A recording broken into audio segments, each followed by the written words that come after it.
All right. We got to talk about Yasmin from Industry. We have to. Man, I think this last season might have been my favorite season with Yasmin. She's always been one of my favorites, but she really embraced that wife role this season. I think she tried her best to be the kind of queen any king would want. I do think that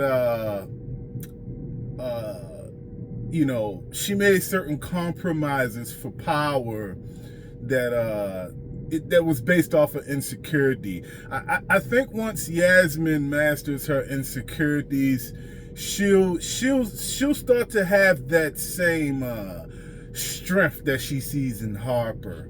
But she did a wonderful job at playing queen this season.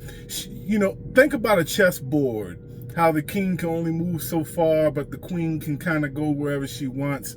You saw that in Yasmin. Even though some of it might have been based out of insecurity, even though some of it might have been from a place of toxicity, from a place of trying to find control and to feel safety in the end of the day. Yasmin's trying to feel safe. And so she was doing certain compromises and she was making certain moves because she was looking for safety.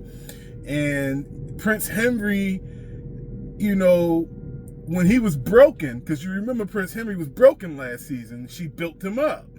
And as he began to heal, he began to break himself again. So, do I fault Yasmin for leaving her husband at the end? No, I don't.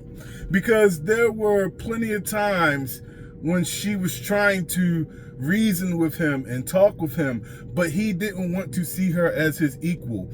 And not even that, he needed to see her exactly as his equal.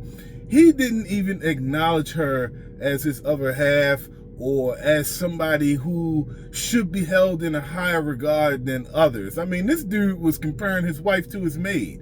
And if you remember, Yasmin peeped the maid.